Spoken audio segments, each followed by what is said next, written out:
everyone. My name is Jui Mukherjee. I'm a student at SIMC Institute of Media and Communication, PG, Pune. And the story that I'm going to narrate over here tonight is titled The Night I Killed Them. Yeah, it's a thriller of sorts. So let's see how it unfolds. Basically, this goes back to this one night where I was busy working on a complicated assignment in my room. And it was late in the night. I don't remember what the time was, but all I knew was the assignment was due within sort of 15-20 minutes, and I was just typing away, and I was so tired that my eyelids felt like they had stones attached to them, and my arms just wanted to fall down and rest, but I just had to continue typing. So I did that, and then finally when I typed the end and I shut my laptop, I could almost hear the Hallelujah chorus in my ears ringing. But as soon as I shut my laptop, I realized how dark my room was, because as I was typing, the laptop screen was the only light source in my room. And as soon as I shut it, everything went dark. It was dark and dingy. My once bright room was like a tomb, signifying the death of my sleep, perhaps. So I finished my assignment and I flung myself on my mattress, wanting to get a good night's rest. But fate had some other plan for me. I heard this noise. It was sort of a growl, a rumble of sorts. It was like, and I got scared. I sat up and I listened for another minute, but it didn't come again. So I thought, it's my mind playing tricks on me. यार बहुत फिल्में देखती हूँ, बहुत horror movies देखी है, तो पता नहीं, my mind is playing tricks on me. So I went back to sleep. But it came again, and it kept coming at regular intervals. Sometimes short, sometimes longer. And the weirdest and the scariest thing about this noise was, every time it came, it felt like it was coming from somewhere very close to me. Right here and right here. I got scared. So I stood up and I decided I'll be brave and I'll go and I'll walk around the house and I'll check. Pata nahi koi daku waku aa gaya ho to. I got up and I picked up this old cricket bat I had in my room. I don't even play cricket. I don't even know what it was doing there, but that was my weapon of choice. And I picked up a deodorant bottle in lieu of pepper spray, as if that would ever work. But I picked up my weapons and I stepped out of my room. So now, outside my room, there's this corridor.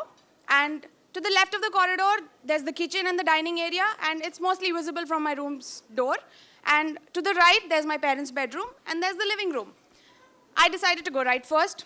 I tiptoed across the house, looking over my shoulder every minute, and in my mind, you know, there's the Pink Panther or the James Bond tune playing, filmy stuff again, yes. And my scumbag brain is also replaying scenes from The Grudge and Exorcism of Emily Rose to me. But yeah, somehow I managed to tiptoe around the house. I peeped into my parents' bedroom, nothing there. I looked at the living room, nothing there. And then I thought, maybe I'm just imagining things, maybe I'm too tired. So I walked up to my bedroom's door, and there it was again. And I decided to look at the kitchen.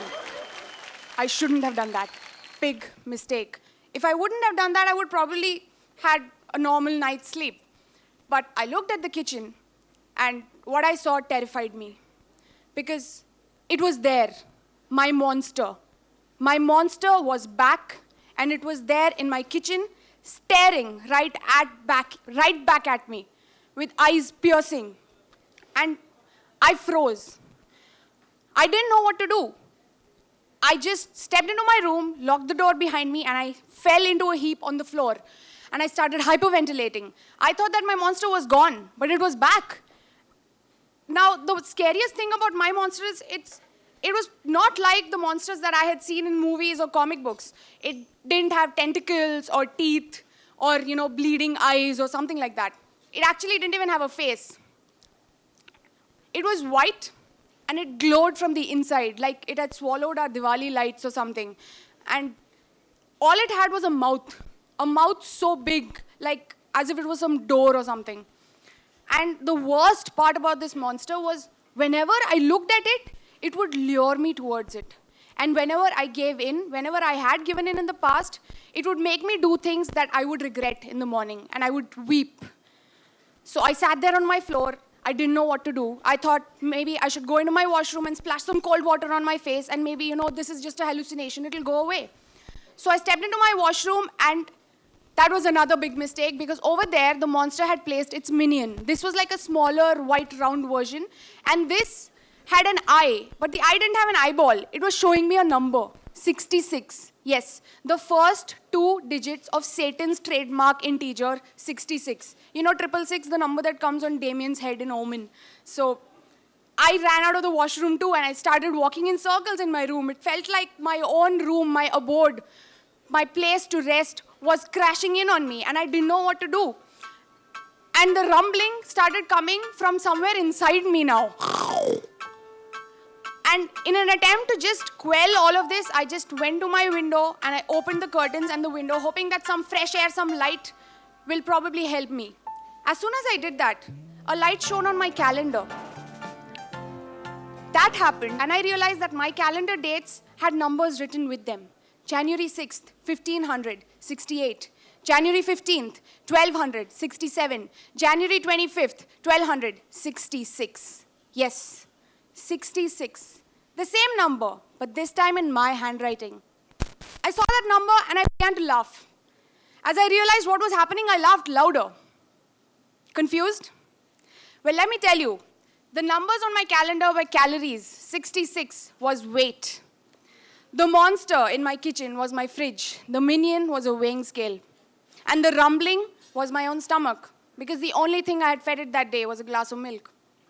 Borderline anorexia, ladies and gentlemen, might sound funny. It was terrifying.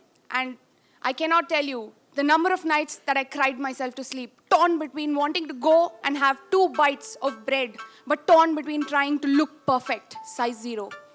But that night, I decided something will change. I fought that night. I fought this pressure to look perfect, and I won. I tore up the calendar, I tore up those numbers, and I walked up to the carcass of my monster. It was still glowing, but it didn't have the power to haunt me anymore. I opened it, I made a peanut butter and Nutella sandwich for myself. I ate it, and I fell asleep, tummy full, at peace. That was the time I realized that if I have tires on my hip or a double chin, it doesn't take away from who I am. I'm still me. So I want to tell you that I had my night of conquering my monster, and I hope that every woman out there has this night. So that's where I'm going to leave you. I'm going to go back to my legendary burger and fries. Thank you very much.